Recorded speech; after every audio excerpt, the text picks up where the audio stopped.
Hi, my name's Trudie, I'm a member of the IQ Bar team and I'm also one of the vloggers. This week's vlog is one in a series of vlogs about phonics. We focused on phase 2 through to phase 5, and in my last vlog I looked at split digraphs. In this vlog I'll be focusing on CVC words. This vlog will contain a brief summary of what phonics means, its importance, and a focus on CVC words as part of this phonics vlog series. I've already mentioned what's covered in phase 1, I've looked at phase 2, sets 1 to 5, I then covered phase 3, sets 6 to 7, followed by consonant and vowel digraphs. And phase 4 is often a time for consolidation and refining what's been learnt so far. Previously I also discussed what's covered in phase 5 and looked at split digraphs and consonant digraphs. So if you haven't seen any of the videos in phase 2, 3 or 5, maybe take a look. As with phonics, it's really important to teach it systematically, so it's important to be familiar with the general order used when you're teaching it.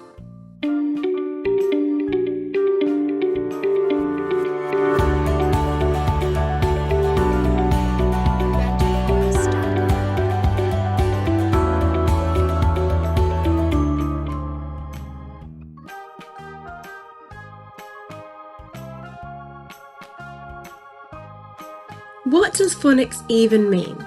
So phonics is a method of teaching to read by correlating sounds with symbols in alphabetical writing. Words are made up from small units of sound, called phonemes. Phonics teaches children to listen and identify these phonemes that make up the word, which then help them to read and spell.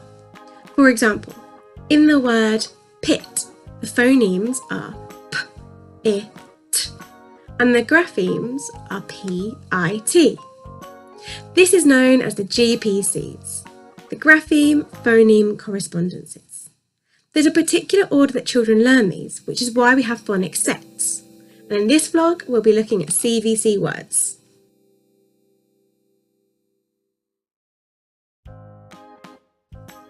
So why is phonics deemed as so important?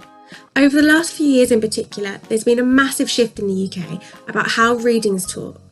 This is having a really positive impact on and helping many children in learning to read and to spell. Phonics is recommended as the first strategy that should be taught in helping children to learn to read. This then runs alongside other methods such as guided reading and shared reading, which all attribute to developing reading skills.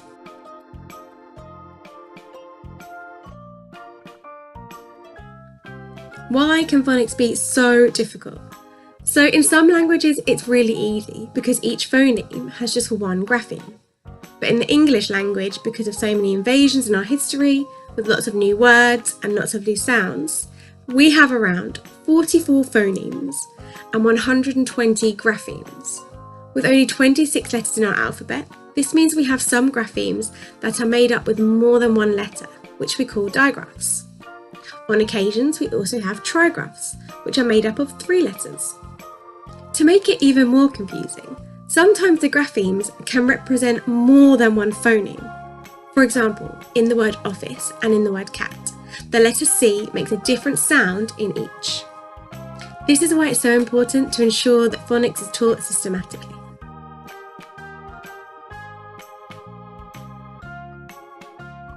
So let's have a look at what CVC means and stands for. In phonics teaching, children are introduced first to VC words, which stands for vowel consonant. This is then followed by CVC words, which stands for consonant, vowel, consonant.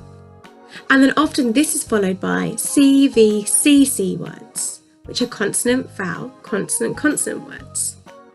A CVC word is basically a word made up of a consonant and a vowel sound.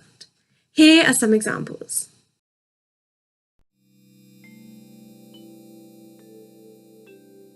In the early stages of phonics, children will start decoding, which means reading.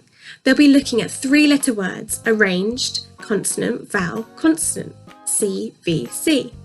As they learn the letter sounds, they begin to be able to use their knowledge of individual sounds to blend together the sounds in the word, so they're saying the whole word and not just the individual sounds.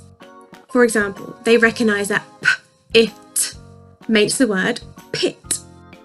CVC words don't just have to be 3-letter words, as the CVC refers to the vowel sounds, which could be made up with more than one letter, like in the word meat.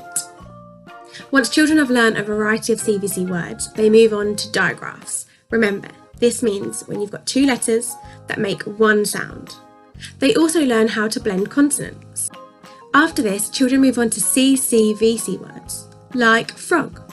And once they've mastered this, they move on to CVCC words, like send.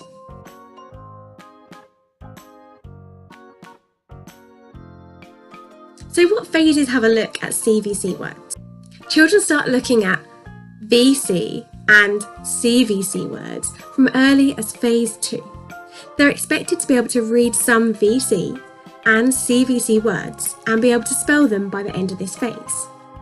By the end of phase 3, children are expected not only to be able to say the sounds for all of phase 2 and phase 3 graphemes, but also to blend and read CVC words made from those graphemes.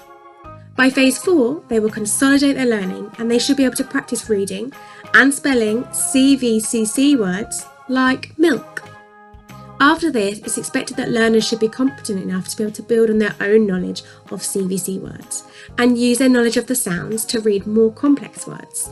So let's take a look at some easy, simple CVC words and their pronunciations. Let's start with the word bat. First of all, we will sound out each single sound, which we call segmenting. After that, we will blend the sounds together.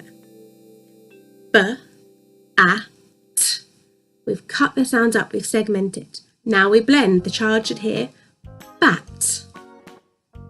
Then let's have a look at the word pen. Again, we're going to segment it first, then we're going to blend the sounds together. P, e, n, pen. There is lots of terminology involved in phonics, things like CVC, consonant, digraphs, but the more you engage with it, the easier it will become to learn. Once you know the correct pronunciation of the sounds, segmenting and blending CVC words will be so easy. Remember, it's important to pronounce your sounds correctly, so if you're worried about any pronunciation, just ask. It's always better to ask the team, and the team would much rather prefer this, and you will not be judged, than you teaching it incorrectly. As always, I really hope this has helped. Contact a member of the team, like your team leader, or message in the group chat if you need any more information. And keep an eye out for my next vlog, which will be focusing on the continued practice of tricky words throughout the phonics phases. Thanks, bye.